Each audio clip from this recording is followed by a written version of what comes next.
Hello and welcome to So Dramatic, where we're bringing fantastic ideas to life.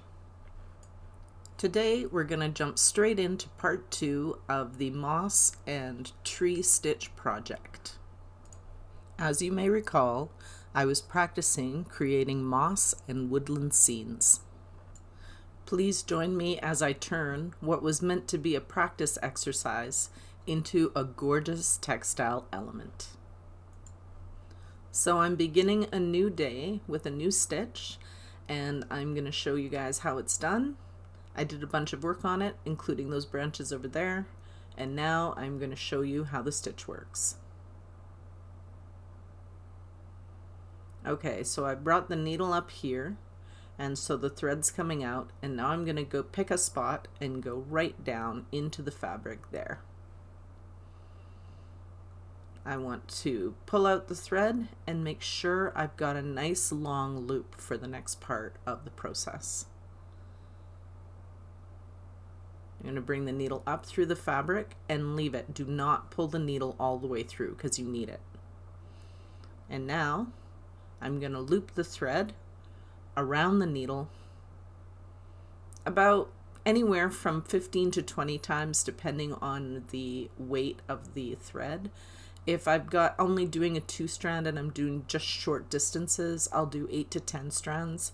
If I'm using 3 or 4 or 6 strands, a lot of times I'll just do 8 to 10. I found that that's optimal. If I start getting up into the 20 range, yes, I'm making a big thick bullion stitch, but it's not as pleasing to the eye as the 10 to 12, sometimes 8, like I said, if I'm just going a short distance. Over the course of this project, I've become very, very familiar with this stitch. I'm using needle grabbers because I just find it easier sometimes if I've strung the thread too tight. Over time, I've gotten to feel like what it should feel like when I do the stitch correct. I've also started using the needle to slide the threads down the thread line to make for a cleaner, neater bullion stitch. It's really, really helpful to do that. And I'm coming up in between the 2 stitches, and my plan was to overlap, but the stitch itself slipped. Sometimes the threads will wriggle around in snaky ways that you don't expect.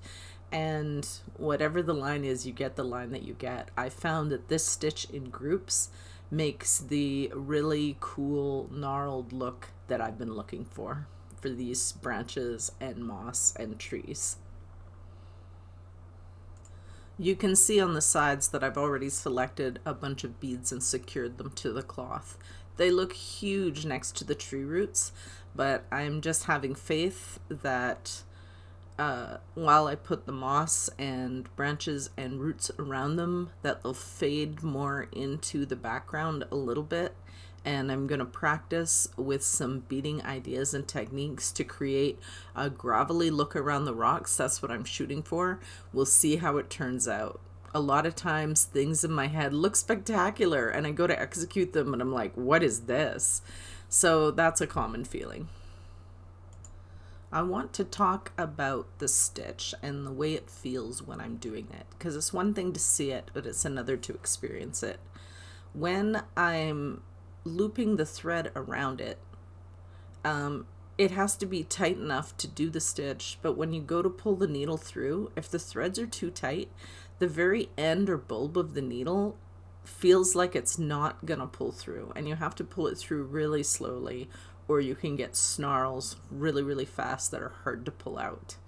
So sometimes if I feel like it's too tight, I either grab the needle grabber or the hemostats and pull it through, and I can feel it pass through my fingers, or try and just allow the thread to loosen up just enough that you can pull it through, and all of the threads will disperse around the thread as you pull through to create the bullion stitch. I feel like I'm just repeating myself, but it's hard to explain until you do it, and You really do need two hands to make it work. So unless you're going to balance your hoop against something, then you really do need something to clamp your hoop to really make the stitch work. I also want to talk about the moss stitch itself. So I am using a French knot. Sometimes I use 4 turns, sometimes I use 8 turns if I want a really big knot, but for the most part I use 3 to 4 turns. And I also vary the thicknesses of the threads. Sometimes I use a 2 strand, sometimes I use a 3 strand. I found a French moss knot that's bigger than that is, yeah, 3 to 4 turns and about 3 strand gives me a nice good moss stitch. I don't have to put the French knots totally up against each other, but pretty close. It's to make like this mat or carpet effect, and I love it. I love it so much. So I'm going to get into a pre-recorded update regarding the project, and we'll see how we go. So we've done a little bit of work on the project. I've got a lot of gnarly bark going on up there. I think in some of these smaller spaces, I'm going to use a few less strands of thread and put just a couple more branches. But for the most part, I want to leave a lot of that negative space. This tree trunk is essentially done. I want to put some beads in here and some around the rocks here and over here, and fill in some more moss, and then create the same bark effect on these trees over here before finishing off with leaves on the top. So one of the things that I'd like to do is bring in these seed beads, and I'm going to put a number of them right here. I'm also going to put some here and some different sizings of beads that I have as well.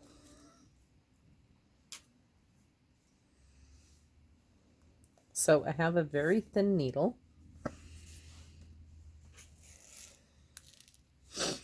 and what I'm going to do is I'm not just going to put in one bead at a time.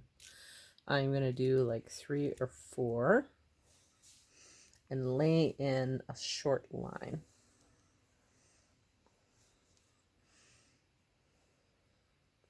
Oh, I think 2 is our max. They are larger against the project than I was expecting, because you look at this, and in the hand they look so small. And they are, but they are still pretty big when it comes to this project.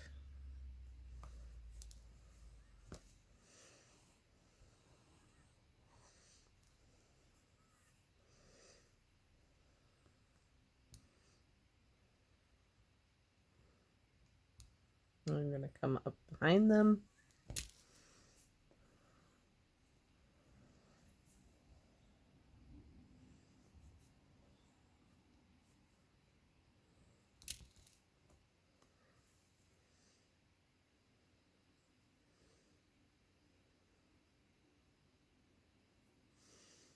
And go once more through.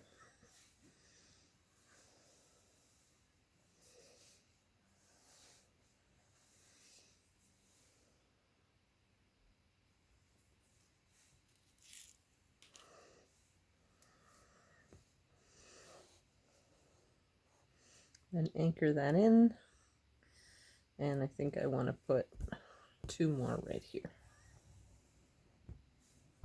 So I began to lay in more lines of seed beading. I've done this before, but not to paint with in the way that I'm doing right now.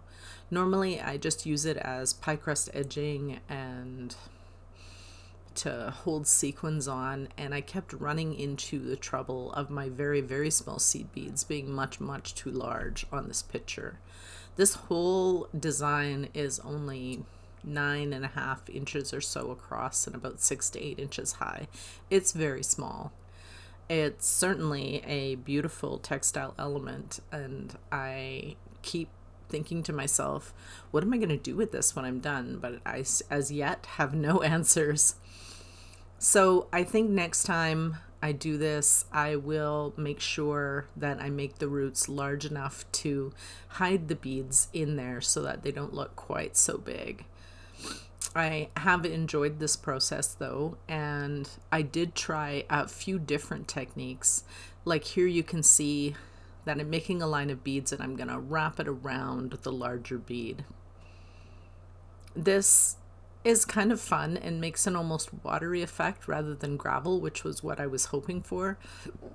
It still is good enough, like I like it well enough. But later on, I started to twig into something that I could do that was a little bit different and was just much better. I started making a slightly longer string of seed beads. So instead of doing 3 to 4 to 5, I started doing 5 to 7. And I also started following more the lines of the roots to create another root shape with the beads, lay them down, and then instead of coming through the whole line, just coming through the back 3 or even the one right in the middle and tacking that down separately, which would couch stitch the line of beads and pull it more into a branch-like shape, and then go through just the ends, add on more beads, and create that sort of branchy Y with bead rows. And you know what? I like that so much better. By this point in the project, I was also looking more closely at which negative spaces to leave among the roots so that the stitch work that I laid down earlier didn't just get covered up all the way. I think next time I'm going to have a much more solid plan which roots are going to show and which are not, so I know where to put the added stitching and where to just skip it, because I'm going to put moss all over it anyway without any kind of plan ahead of time. It was more like, oh, I'm just going to draw some trees and practice some roots and practice this stem stitch and practice this French knot stitch and practice this bullion stitch and do hundreds and hundreds of each. One of the skeins of thread that was new for this project, I almost ran it right to the bottom doing moss stitches and bullion stitches in green. So that's been super fun. And I've really enjoyed it. I feel much more comfortable with all of these stitches and where I'm at with interpreting the project of creating moss effects and more of a 3D branchy looking thing. I did a bunch of beadwork, and I'm much happier with this organic thing that I started working out. Hang on, let me get my glasses. It all looks pretty blurry. And it looks far more organic than when I started over here, which was a sort of haphazard stringing of random beads everywhere and trying to do them in clusters around these beads. I really like the way that this is working far better than this. But you know what? We'll just go with it. I'm going to put some tree trunk in here and a little bit down here. Maybe a tiny bit there.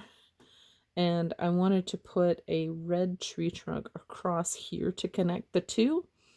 And some moss is going to go in here.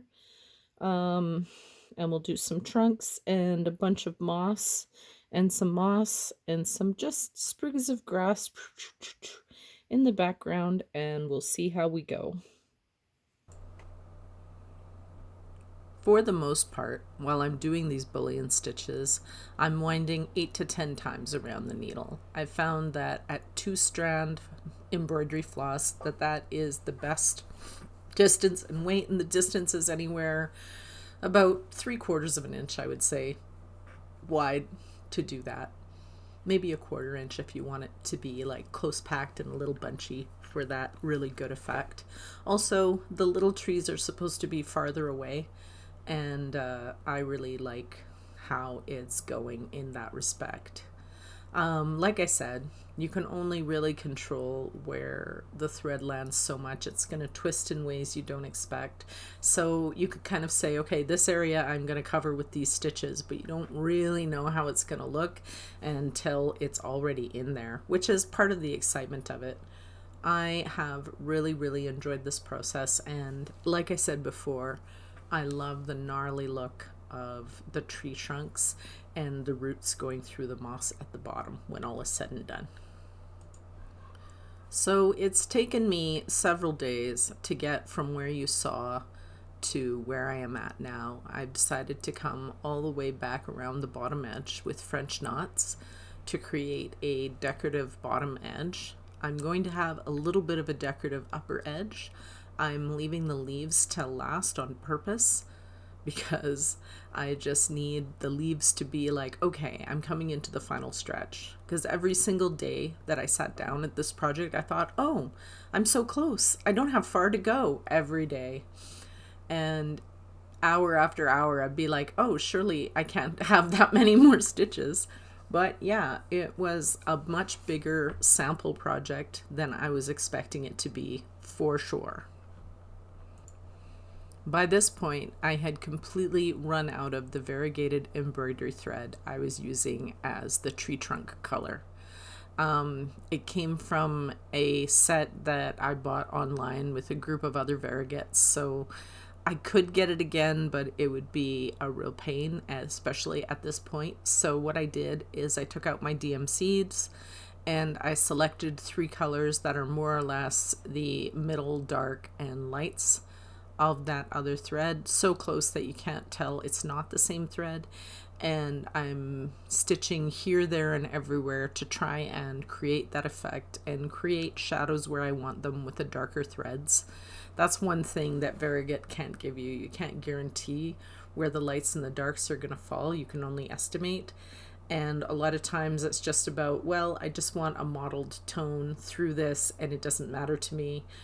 And I like the fun of variegates, of not knowing exactly where it's going to be light and dark. It's adds a little bit of spice to doing embroidery for me, and that's why I like variegates as much as I do and use them as much as I do. Right. And the camo color for the moss, I will definitely order that again.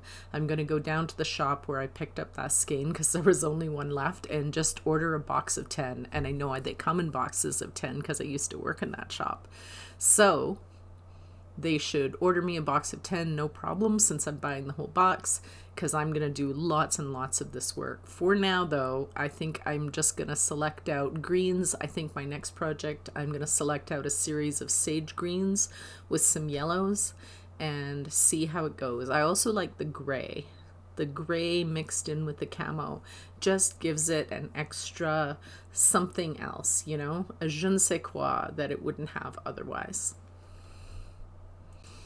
In this next section, I'm going to extend the grass line out towards the edges more and put in a bunch of grass as I do leaves. So I'm going to go up the sides.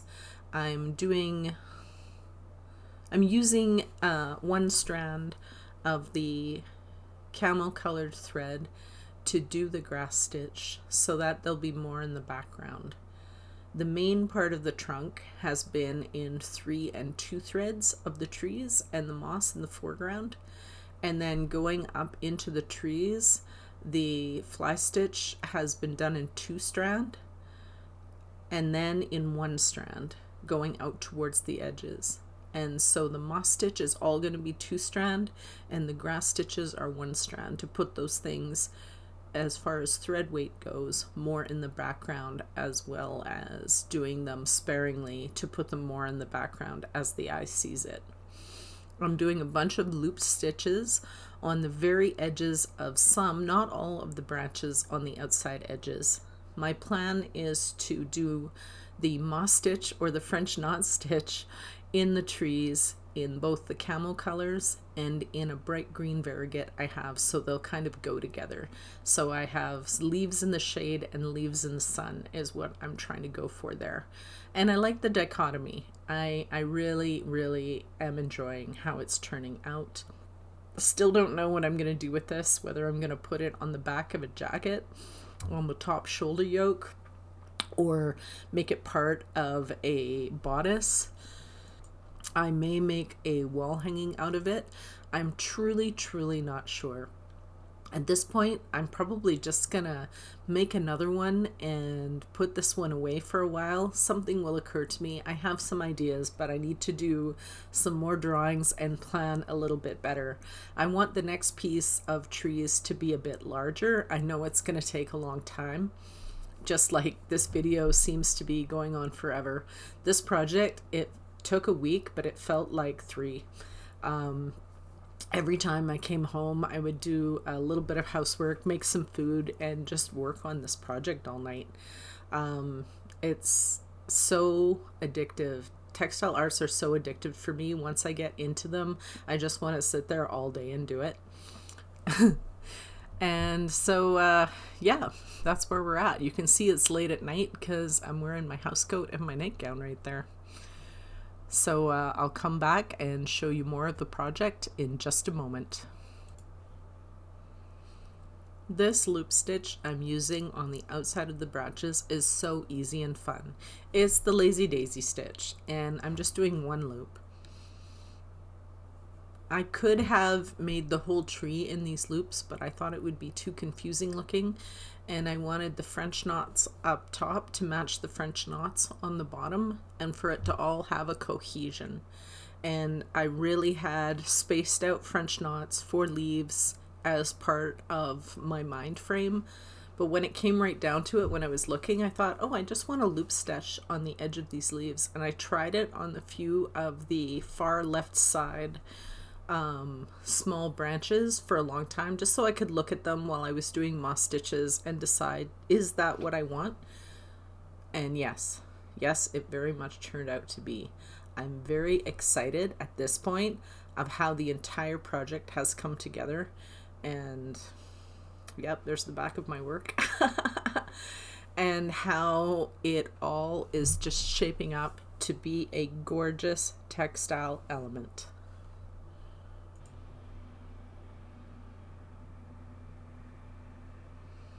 So close to the end now. I'm almost finished putting in the dark camel colored thread, and I'm going to be switching to the light green pretty soon.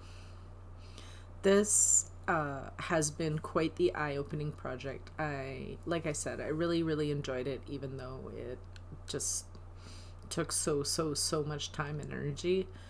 I now have much more of an idea of what I'm getting myself into when I do a project like this, although oftentimes scope creep happens, and I feel like that's what happened here. Is I kept adding more and more things instead of just saying, oh, I'm gonna practice a bunch of bullion stitches, or I'm just gonna do some stem stitches and we'll see what happens. It turned into this. I'm not disappointed. It's just, I have to keep mindful of that in the future for sure. Now we're gonna go look at some group shots. Please let me know what you thought of this slow stitching project. I love reading your comments. Also, if you do enjoy this content or have some ideas about what you'd like to see me make next, please let me know. Either slide into my DMs or make a comment down below. Please like, comment, and subscribe. And I'll see you in the next one.